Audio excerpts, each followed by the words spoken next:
Bonjour et bienvenue. Cette vidéo a pour objet de vous présenter étape par étape comment utiliser l'outil Synergie CTE pour présenter votre demande de versement et ainsi obtenir les fonds européens qui ont été attribués à votre projet.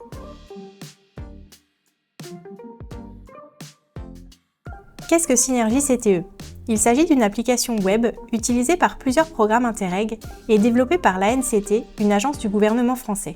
Synergie CTE est accessible à partir de n'importe quel navigateur web, mais Mozilla Firefox est à privilégier pour des raisons d'affichage. Pour accéder à Synergie CTE, il faut un compte utilisateur. Pour des raisons de sécurité, les comptes sont nominatifs et individuels. Chaque personne doit donc disposer de son propre compte utilisateur. Au sein d'une même structure, plusieurs personnes peuvent disposer d'un compte. Il n'y a pas de nombre limite d'utilisateurs par structure par projet. Mais il faut savoir qu'elles disposent des mêmes droits d'écriture et de lecture sur le projet.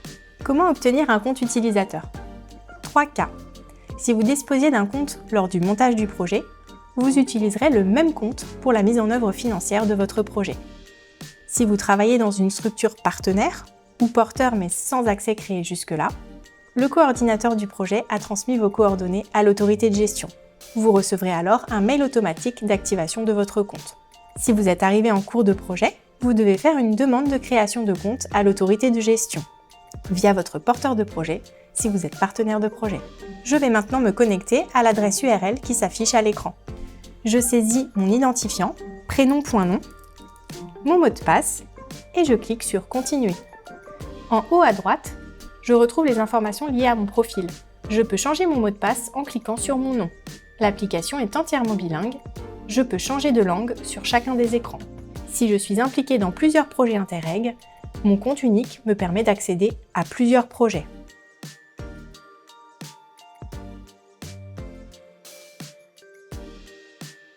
Quelles sont les informations à consulter avant de constituer votre demande de versement ? Le formulaire de candidature, approuvé par les instances du programme. Il contient toutes les informations de ce qui est prévu dans le cadre du projet. Je clique sur la loupe pour naviguer dedans et y retrouver les informations principales en vue de constituer ma demande de versement. Plusieurs chapitres sont particulièrement importants. Les valeurs cibles des indicateurs de réalisation et de résultats, le plan de travail, le budget par partenaire. Je retrouve ici la combinaison budgétaire sélectionnée, le plan de financement par partenaire et le cas échéant, l'annexe sur les frais de personnel. Je peux également consulter la convention du projet. Elle se trouve dans l'espace de téléchargement « Documents du projet ». Je clique sur le plus pour ouvrir la rubrique. C'est aussi dans cet espace que les justificatifs devront être téléchargés au fur et à mesure de la constitution de la demande de versement. Demande de versement individuel, justificatif marché public, justificatif flux financier, communication. Si je clique dans la barre de menu sur Projet, je retourne à l'écran principal où se trouvent les rubriques qui seront à renseigner pour constituer la demande de versement. Dans la partie Mise en œuvre du projet, Dépenses du projet, Demande de versement individuel, Flux financier du projet. Si je suis porteur de projet, j'ai à disposition d'autres rubriques. Indicateur du projet, Demande de versement projet. Maintenant que vous êtes familiarisé avec les rubriques principales de Synergie CTE, vous êtes prêt à constituer votre demande de versement. Chaque étape de la demande de versement fait l'objet d'un chapitre vidéo dédié. À chaque étape, vous devrez saisir des informations et télécharger les justificatifs correspondants.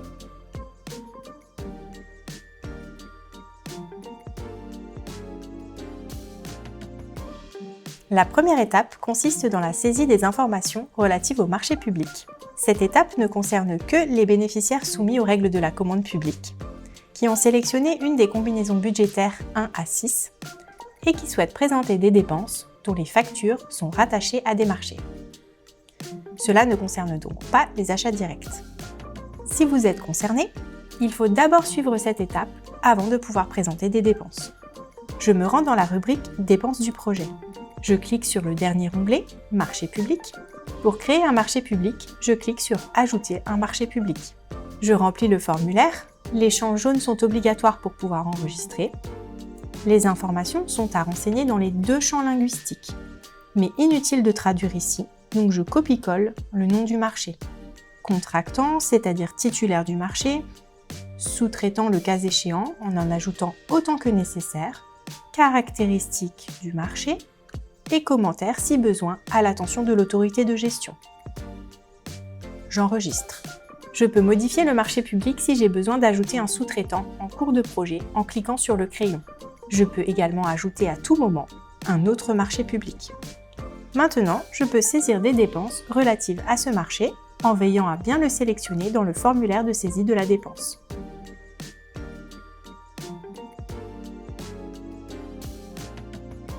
Les ressources à mobiliser pour réaliser cette étape sont les suivantes.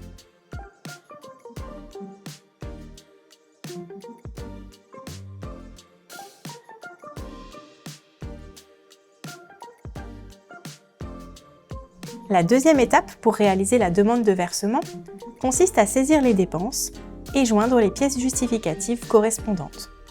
Cette étape concerne tous les bénéficiaires. Quelques points d'attention avant la saisie de 3 exemples de dépenses. Les informations saisies sur les dépenses sont visibles par la structure qui les saisit, ainsi que par le porteur de projet. En revanche, les pièces justificatives ne sont visibles que par les utilisateurs de la structure qui les télécharge. En fonction de la combinaison budgétaire adoptée, le type de dépense à présenter varie. Les taux forfaitaires de 15, 20 et 40% sont calculés automatiquement. Des dépenses qu'on appelle des dépenses filles sont automatiquement créées et liées à leurs dépenses mères. Ces dépenses filles sont grisées et non modifiables. Pour nommer les pièces justificatives, à savoir le nom du fichier et le nom du document à remplir dans le formulaire, des règles de nommage sont recommandées par l'autorité de gestion.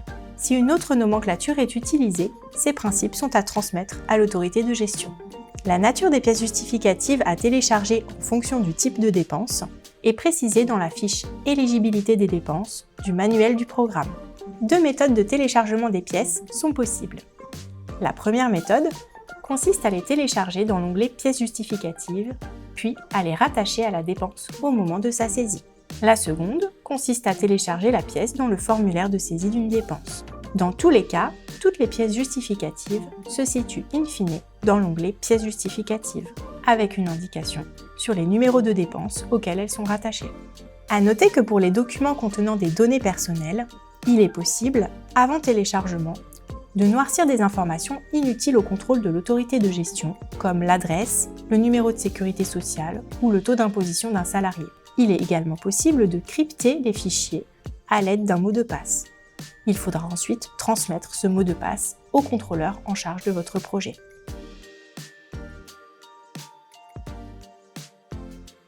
Comment saisir une dépense de personnel valorisée selon la méthode 2, c'est-à-dire sur la base d'un coût horaire prédéfini? Je dois enregistrer une dépense par personne et par mois. Par exemple, pour une personne donnée pour une année, j'enregistrerai 12 dépenses. Je commence par charger les pièces justificatives de la dépense. Dans cet exemple, il s'agit d'un salarié qui ne travaille pas exclusivement dans le cadre du projet. J'ai donc 2 types de pièces à télécharger, le document d'emploi, qui est commun à toutes les dépenses de cette personne, et une fiche temps mensuelle. Je me rends dans la rubrique « Dépenses du projet », dans l'onglet « Pièces justificatives ». Je clique sur « Plus »,« Ajouter un nouveau document justificatif ». Je renseigne le formulaire en suivant la nomenclature. Je ne traduis pas, je copie-colle dans les 2 champs. Date de la fiche temps, c'est la date de signature du supérieur hiérarchique ou de l'extrait de logiciel de gestion du temps de travail. Je joins le document rempli. Dans le champ de description, je peux apporter une précision qui sera lisible dans le tableau récapitulatif. J'enregistre. Je télécharge également les autres pièces exigées, à savoir le document d'emploi. Maintenant, pour saisir la dépense en tant que telle, je clique sur « Ajouter une dépense » et je remplis le formulaire. L'émetteur, c'est l'employeur. La référence du document doit contenir le nom ou à minima les initiales de la personne et le mois concerné. La date du document est celle de la fiche temps. Je sélectionne comme nature du document le 2e item dans la liste déroulante. Dans la partie dédiée aux pièces, je rattache un document existant. Comme je l'ai bien téléchargé au préalable, je coche la pièce à rattacher, uniquement la fiche temps, pas la pièce transverse de document d'emploi. Je clique sur « Rattacher les documents sélectionnés ». Je sélectionne ensuite l'action du plan de travail sur laquelle la personne a principalement travaillé ce mois-là. Si la personne a travaillé sur plusieurs actions durant le mois concerné, je choisis une de ces actions. Je déroule l'arborescence, je clique et je valide. Je sélectionne le poste de dépense sur lequel imputer la dépense, à savoir frais de personnel, méthode 2, coût unitaire. Je valide. Je laisse la nature de la dépense en argent. Le mode de paiement à sélectionner est Autre méthode 2. La date du paiement à sélectionner dans le calendrier pour les frais de personnel valorisés selon la méthode 2 est, par principe, le dernier jour du mois. Montant total de la dépense. Il s'agit du total mensuel des heures travaillées pour le projet Interreg, multiplié par le coût horaire selon le barème. Le cas échéant, je veille à utiliser le point comme séparateur de décimales. Ce montant se reporte automatiquement dans le montant affecté au projet. Ce qui est identique dans ce cas, je laisse ainsi. Les deux champs suivants ne concernent pas cette dépense. En commentaire, j'apporte toute précision nécessaire à la bonne compréhension de cette dépense. Et j'enregistre. Comment saisir une dépense de personnel valorisée selon la méthode 3, c'est-à-dire au réel, sur la base d'un pourcentage fixe du temps de travail mensuel consacré au projet. Je dois enregistrer une dépense par personne et par mois. Par exemple, pour une personne donnée pour une année, j'enregistrerai 12 dépenses. Je commence par charger les pièces justificatives de la dépense. Dans cet exemple, j'ai 3 types de pièces à télécharger. Le bulletin de paie mensuel, le document d'emploi et la description de mission fixant le temps de travail mensuel dédié au projet. Ces 2 documents seront communs à toutes les dépenses de cette personne. Je me rends dans la rubrique « Dépenses du projet », dans l'onglet « Pièces justificatives ». Je clique sur « Plus » « Ajouter un nouveau document justificatif ». Je renseigne le formulaire en suivant la nomenclature. Je ne traduis pas, je copie-colle dans les 2 champs. Date du bulletin de paie. S'il n'y en a pas, alors par principe, je renseigne le premier jour du mois. Je joins le document. Dans le champ de description, je peux apporter une précision qui sera lisible dans le tableau récapitulatif. J'enregistre. Je télécharge également le document d'emploi et la description de mission dûment complétée. Maintenant, pour saisir la dépense en tant que telle, je clique sur « Ajouter une dépense » et je remplis le formulaire. L'émetteur, c'est l'employeur. La référence du document doit contenir le nom ou à minima les initiales de la personne et le mois concerné. La date du document est celle du bulletin de paie, ou par principe, le premier jour du mois. Je sélectionne le deuxième item dans le menu déroulant comme nature du document. Dans la partie dédiée aux pièces, je rattache un document existant. Comme je l'ai bien téléchargé au préalable, je coche la pièce à rattacher. Uniquement le bulletin de paie, pas les pièces transverses de type document d'emploi et description de mission. Je clique sur « Rattacher les documents sélectionnés ». Je sélectionne l'action du plan de travail sur laquelle la personne a principalement travaillé ce mois-là. Si la personne a travaillé sur plusieurs actions durant le mois concerné, je choisis une seule de ces actions. Je déroule l'arborescence, je clique et je valide. Je sélectionne ensuite le poste de dépense sur lequel imputer la dépense, à savoir frais de personnel, méthode 3, frais réels. Je clique, je valide. Je laisse la nature de la dépense en argent. Je sélectionne le mode de paiement du salaire dans le menu déroulant. La date du paiement à sélectionner dans le calendrier est la date de décaissement du salaire payé à l'employé, c'est-à-dire la date du flux financier entre employeur et employé. Montant total de la dépense. Il s'agit ici du coût total employeur. Salaire brut plus cotisation sociale patronale. Il se reporte automatiquement dans le montant de la dépense affectée au projet. Mais dans mon cas, je le corrige en appliquant au coût total employeur le pourcentage de temps de travail dédié au projet. Les 2 champs suivants ne sont pas concernés par cette dépense. En commentaire, j'apporte toute précision nécessaire à la bonne compréhension de la dépense, notamment en cas de cas particulier, par exemple une prime annuelle proratisée, un abattement de taxe sur salaire, etc. J'enregistre.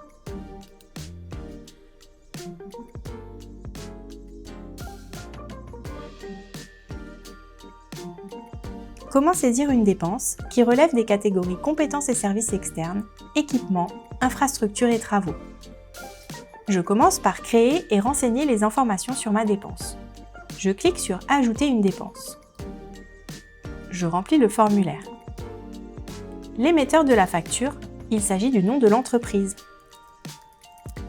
La référence de la facture.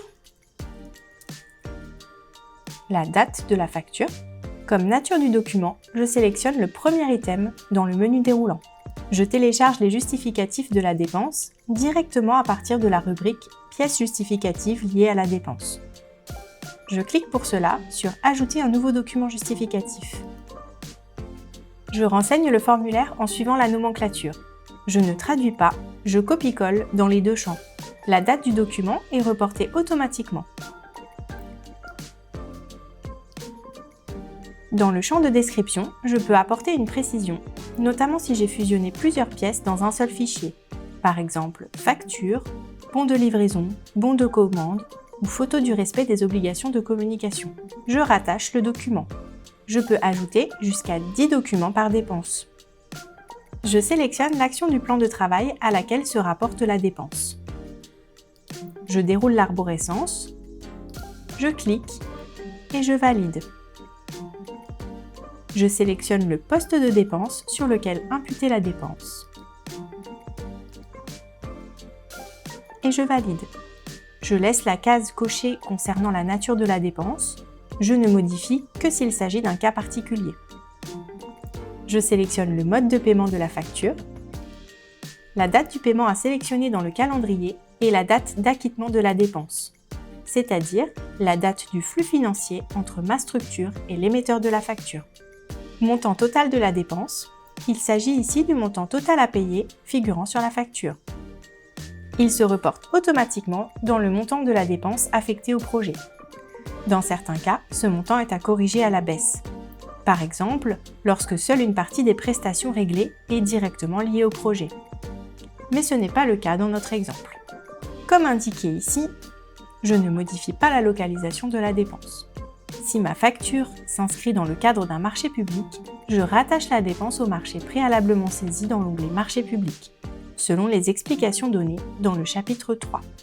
En commentaire, j'apporte toute précision nécessaire à la bonne compréhension de l'objet de la dépense, de son lien avec le projet, du montant présenté ou du choix du prestataire. J'enregistre.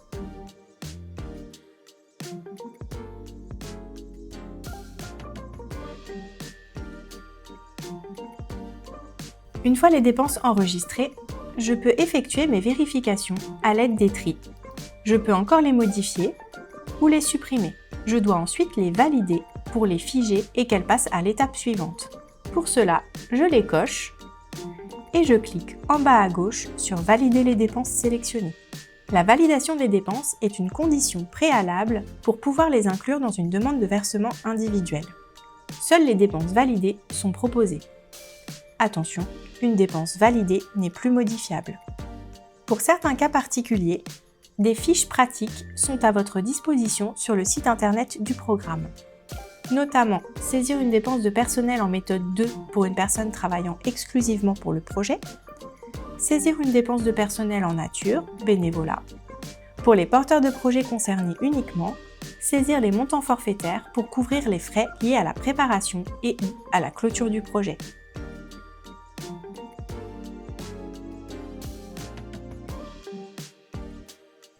Les ressources à mobiliser pour réaliser cette étape sont les suivantes.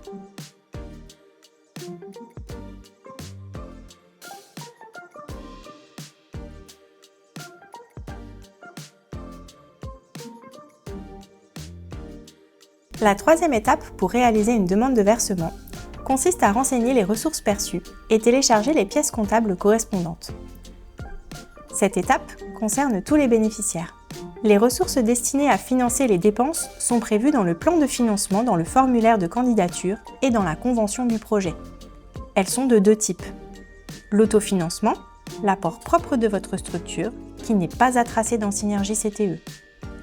Les ressources externes, ce sont elles qui sont à renseigner dans Synergie CTE.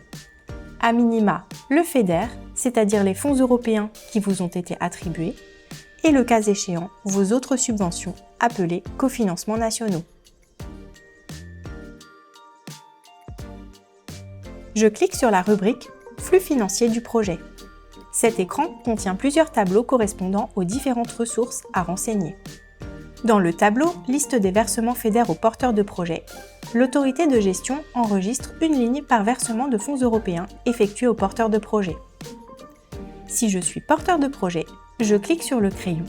Je choisis la date de réception dans le calendrier et j'enregistre. Si je suis partenaire de projet, je peux simplement consulter ces informations. Dans le tableau « Liste des reversements FEDER aux partenaires de projet », si je suis porteur de projet, j'enregistre une ligne par reversement de FEDER effectué à chacun de mes partenaires de projet concernés. Je clique sur le plus « Ajouter un versement ». Je renseigne les champs. J'enregistre. Puis, je télécharge les justificatifs comptables de ces versements dans l'espace « Document du projet ». Je clique sur le plus « Ajouter un document du projet ». Je renseigne le formulaire en veillant particulièrement à sélectionner le bon item et ma structure. Si je suis partenaire de projet, je vois dans ce tableau le versement saisi par mon porteur de projet. Je clique sur le crayon, je choisis la date de réception dans le calendrier et j'enregistre. Dans le tableau « Liste des cofinancements nationaux perçus », chaque structure, porteur ou partenaire qui perçoit un versement, le renseigne elle-même. Je saisis une ligne par versement encaissé. Je clique sur le plus « Ajouter un versement ». Je sélectionne la structure qui m'a versé le cofinancement. Je renseigne les informations. En commentaire, par exemple, première tranche de 50% versée à la signature de la convention. J'enregistre. Je télécharge ensuite le justificatif comptable de l'encaissement dans l'espace « Document du projet », rubrique « Justificatif flux financier ». J'enregistre.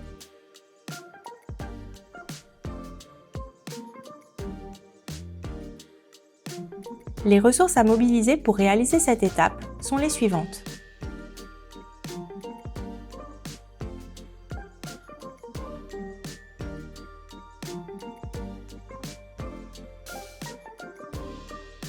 La quatrième étape pour réaliser une demande de versement consiste à produire une demande de versement individuelle, une DVI. Cette étape concerne tous les bénéficiaires. Après avoir saisi puis validé préalablement toutes mes dépenses dans la rubrique « Dépenses du projet », je clique sur la rubrique « Demande de versement individuel ». J'ajoute une demande de versement individuel. Je navigue dans le sommaire pour remplir tous les chapitres. Chapitre 1 « Communication ». Je consulte la bulle d'aide en haut et je réponds aux questions posées, sans traduire. J'enregistre. Chapitre 2.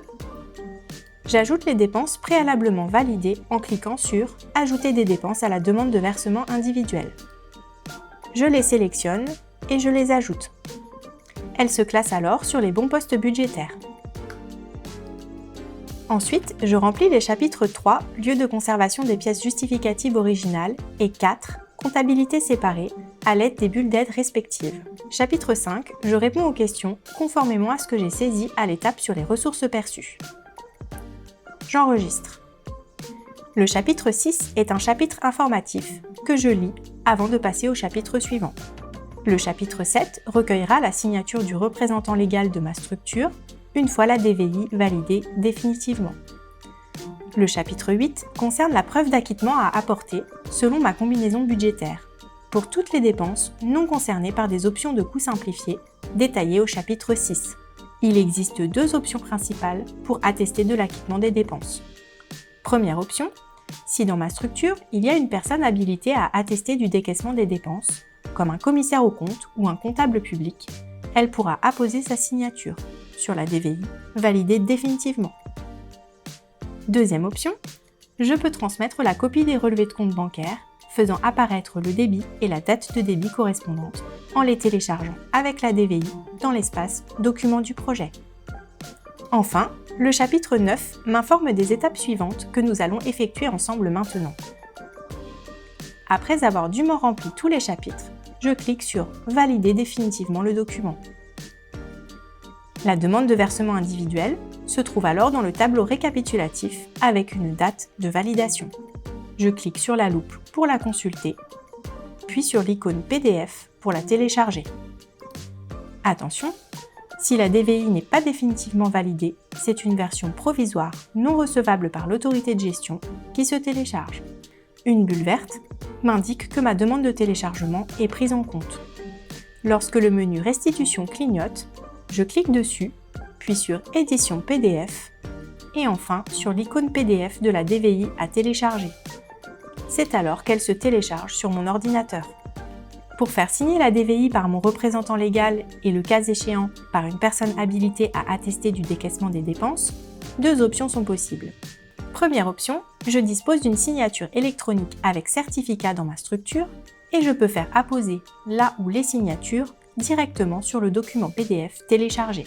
Deuxième option, j'imprime le document, je le fais signer en version papier et je le scannerai une fois signé. Une fois que ma DVI est signée, je la télécharge dans l'espace « Documents du projet » dans la rubrique « Demande de versement individuel, preuve d'acquittement des dépenses ».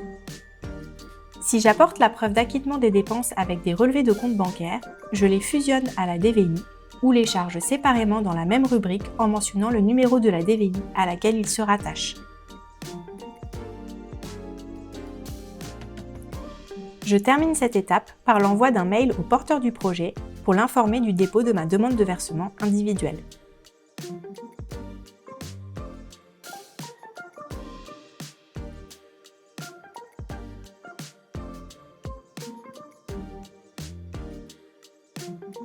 La cinquième étape pour réaliser une demande de versement consiste à renseigner les valeurs réalisées des indicateurs de réalisation et de résultats de votre projet. Cette étape est à réaliser par le porteur de projet à l'aide des informations remontées par ses partenaires, le cas échéant. Pour connaître la nature des justificatifs à transmettre selon le type d'indicateur, je consulte le guide des indicateurs. Je clique sur la rubrique « Indicateurs du projet ». Un tableau récapitulatif apparaît, listant tous les indicateurs auxquels mon projet s'est engagé à contribuer, avec des valeurs cibles prévisionnelles. Pour renseigner une valeur pour un indicateur, je clique sur la loupe. Je clique sur « Ajouter une quantité réalisée pour cet indicateur ». Je renseigne le formulaire, la date de réalisation, la valeur réalisée. S'il s'agit de l'indicateur RCO 01, je clique sur la coche et je détaille le type d'entreprise. J'ajoute un commentaire précisant l'objet ou le contexte de ma valeur. Je copie-colle dans les deux langues. Avant d'enregistrer, je clique sur l'onglet Justificatif pour télécharger le ou les justificatifs requis. Je peux ajouter ici plusieurs pièces, en veillant à ne pas dépasser le poids maximal par fichier. Je clique sur Ajouter un nouveau justificatif. Je renseigne les champs.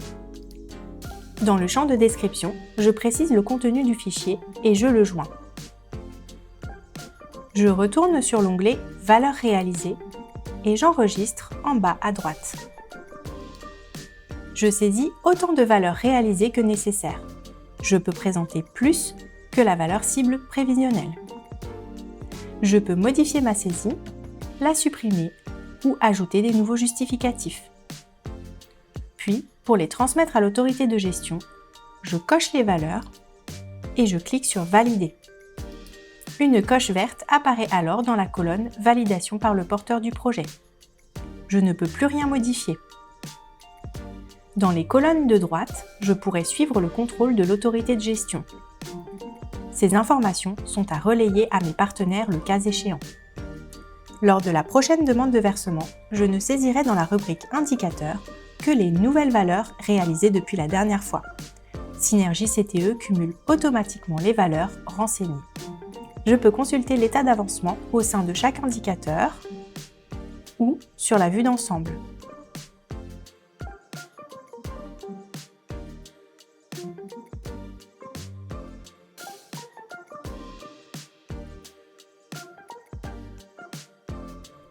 Les ressources à mobiliser pour réaliser cette étape sont les suivantes.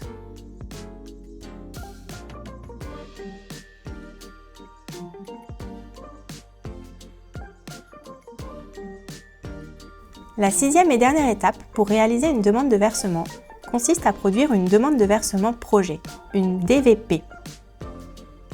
Il s'agit d'un document synthétique qui inclut toutes les demandes de versement individuelles, ainsi que des informations qualitatives sur l'état d'avancement du projet. Cette étape est à réaliser par le porteur de projet, à l'aide des informations remontées par ses partenaires, le cas échéant. En tant que porteur de projet, après avoir validé mes propres dépenses, je dois valider les dépenses que mes partenaires ont inclus dans leur DVI.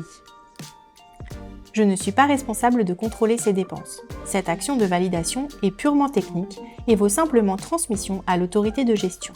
Elle est cependant indispensable. Je clique sur la loupe, puis en bas sur Tout cocher et Valider. Ensuite, je retourne sur l'écran Projet. Je clique sur la rubrique Demande de versement projet. Je clique sur Ajouter une demande de versement projet.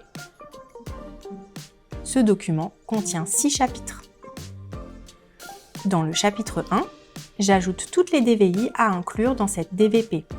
Ne me sont proposés que les DVI validés définitivement par moi et mes partenaires et qui n'ont pas déjà été incluses dans une DVP précédente. Le chapitre 2 est une synthèse remplie automatiquement. Dans le chapitre 3, je décris synthétiquement l'état d'avancement de la mise en œuvre du plan de travail, action par action. Dans la colonne de droite, je précise les retards et difficultés éventuelles rencontrées. J'enregistre. Le chapitre 4 est consacré aux indicateurs.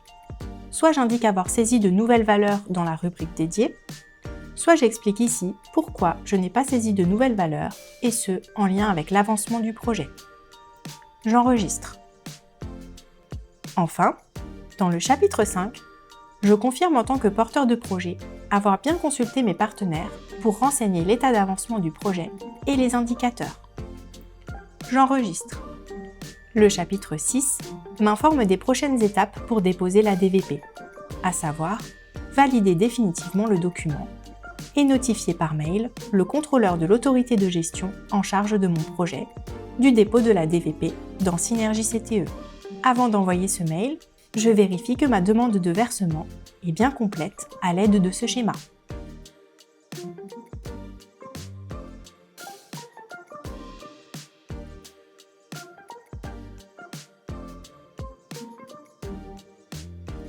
Les ressources à mobiliser pour réaliser cette étape sont les suivantes.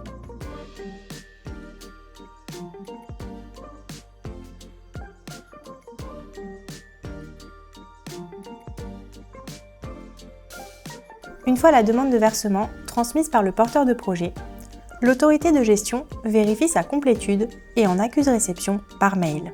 De manière générale, les échanges entre le porteur de projet et l'autorité de gestion ont lieu par mail, en dehors de Synergie CTE qui ne permet pas de communiquer directement. Une fois les vérifications de tous les éléments constituant la demande de versement effectuées, l'autorité de gestion indique au porteur de projet par mail que son contrôle est terminé et précise les prochaines étapes. En ce qui concerne les dépenses, soit elles ont été contrôlées et le montant accepté pour chacune des dépenses est consultable dans la dernière rubrique, soit il se peut qu'une chance supplémentaire de justification soit laissée aux différents partenaires. Dans ce cas, les dépenses concernées se trouvent dans la rubrique « Dépenses en attente de complément d'information ». Grâce à la loupe, je consulte les demandes d'explication ou pièces complémentaires attendues. Pour joindre une pièce justificative manquante à la dépense en attente de complément d'information, je me rends dans l'onglet « Pièces justificatives ». J'ajoute un nouveau document justificatif. Je le rattache à la dépense concernée à l'aide de la coche. Me sont proposées ici toutes les dépenses des rubriques « Dépenses en attente de complément d'information » et « En cours de saisie ». J'enregistre. Pour faciliter le suivi financier du projet, 2 outils sont à votre disposition. Tout d'abord, des tableaux préformatés sont disponibles dans la rubrique « Tableau de suivi financier du projet ». Pour un aperçu général de la consommation du budget, je peux consulter la répartition des dépenses par poste de dépenses. Ensuite, un export des dépenses est disponible dans la rubrique « Dépenses du projet », tout en bas de l'écran. Je clique sur le bouton « Exporter les dépenses ». Ma demande de restitution est prise en compte. Je clique sur la barre de menu une fois qu'elle clignote, puis sur Extraction CSV. Je clique sur la disquette pour télécharger le document CSV. Si les données du fichier ne sont pas formatées en colonnes, vous pouvez consulter la fiche pratique disponible sur le site internet du programme. Je mets en place les filtres et j'ai alors une liste exhaustive de toutes les dépenses et de toutes les informations de saisie et de contrôle. Vous pouvez dorénavant constituer vos demandes de versement en toute autonomie. Merci pour votre attention. Je vous souhaite une belle réussite dans l'utilisation de Synergie CTE au service d'une bonne mise en œuvre financière de votre projet Interreg.